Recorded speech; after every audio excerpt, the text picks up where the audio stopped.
Hello, I'm delighted to be here. My name is Dr. Michael Droller. I'm the former chairman of urology and the Catherine and Clifford Goldsmith Professor of Urology and Professor of Oncology. Seeing this group that has been gathered at Mount Sinai in the Department of Urology under the leadership of Dr. Tewari, to include not only urologists, but medical oncologists, radiation oncologists, and those who understand the palliative and nutritional aspects in approaching the condition, is of extreme importance. To have the gathering of individuals whose cumulative knowledge far exceeds that of any one individual can only serve to be reassuring to the patient. What you're about to see is a patient who has prostate cancer that is being addressed by each individual in this multidisciplinary team to provide the patient and his loved ones an understanding of what is available, what he is going to have to decide that he wants to be done as best for him, and the support that each member of this multidisciplinary group will be able to provide to him, not only at the beginning when he is making his decision, but during the entire course of his treatment and his disease.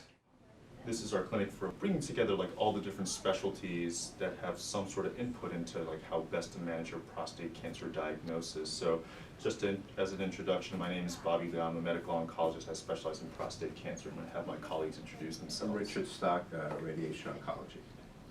Philippa Cheatham, urology surgery. Ash Tewari, robotic surgery, prostate cancer. Robert Stewart, radiation oncology. Jared Levis, urology. Zach Dovey, urology. Julian Capodici, integrative urology. We're here today together because you have this new diagnosis of prostate cancer. There's a couple of features in your disease that are what we would kind of consider a little bit more higher risk. You know, you have a Gleason 8 tumor. Two additional things that we're also seeing on the MRI is that, you know, there is some degree of disease that looks like it might have already pushed out a little bit from the capsule of the prostate, which again is something that we want to take into consideration whenever we think about your plan. And it hasn't quite made it into the seminal vesicle, which is a small gland that flanks the prostate, but you know, it's starting to look like it's starting to touch on it. So these are all things that, you know, we want to take into consideration because, you know, we want to, you know, prognosticate risk. We also want to make sure that, you know, our combined plan, whatever we kind of decide upon together here today, is also going to be something that's, you know, agreeable and acceptable to you, because we need to also consider side effects, recovery, all these things. And everybody in this room, we all work together, we all specialise in prostate cancer. We were talking earlier that you've obviously had quite a lot of information given to you already, and that you've met a number of different specialties, and we're all very aware that it's quite overwhelming to receive so much information about treatment options while you're still obviously coming to terms with that diagnosis. So we're hoping that in this meeting that we can help answer some of the questions that you've got about what you've already discussed. I know that you've had some conversations about the benefits, the pros and cons of surgery versus radiation, and hopefully we can help you together to not only address what is the best treatment option for the cancer, but as a group we can also address the management of some of the potential side effects, particularly related to maximizing the improvement of your urinary function. It looks like that you have a kind of an Gleason 8 cancer which possibly has gone into the capsule and the nerves. What we call it's a T3A potentially, and potentially T3B based on the seminal vesicles, what MRI is showing. This is at young age of you all. I don't think watchful waiting is a good option. The treatment option will boil around two different treatments. Either it will be surgical removal or it will be a radiation therapy with hormones of one kind. And we have experts on both the sides sitting in the room two different radiation therapists. Well, I just wanted to mention that, based on the information that we have about your case right now, as Dr. Tewari mentioned, there is a suggestion that perhaps the cells may have crossed over the capsule or into the seminal vesicles.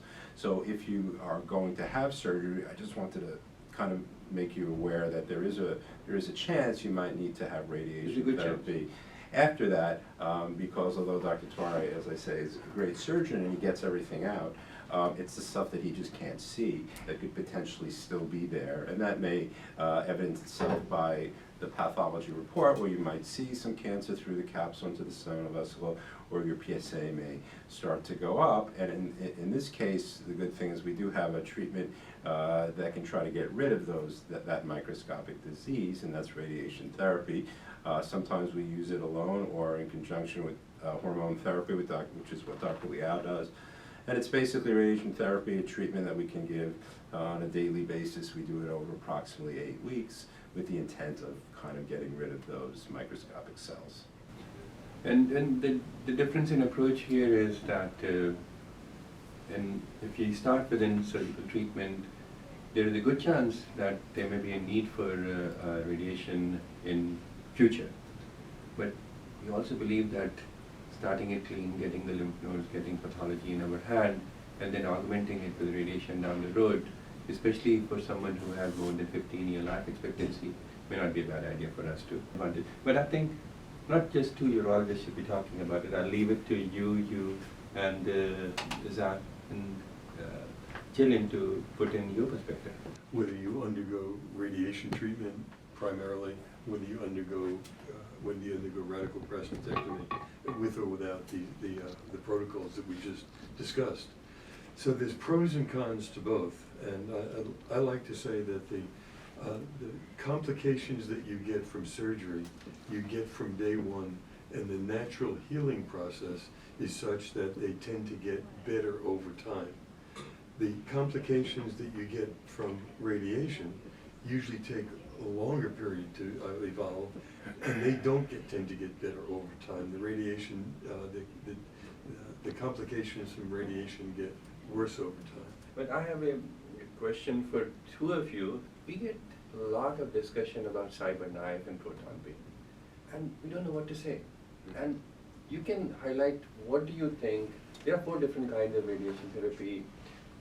We have almost everything available here, even the proton beam center is starting. But what are your takes? And two of you moderate this part of the discussion. So a lot of questions about CyberKnife with marketing out there right now, and the CyberKnife is actually just the name of the machine that delivers this technique of radiation called SBRT, or stereotactic body radiotherapy. Most of the data is really for the low risk, low favorable intermediate risk patients, and so though it's very convenient, 5 quick treatments, it's really difficult to extrapolate that into your particular situation where you have more of a higher risk disease. Now, a lot of these studies are still being designed because we want to make sure that they're properly done. We want to make sure that these are going to be things that are like efficacious and also tolerable for and safe for our patients. I can promise you that in this program across the prostate cancer group, every cutting-edge clinical trial which is happening, including some in the immunotherapy, which is pretty new for this field, we have activities going on. Many active clinical trials are going on.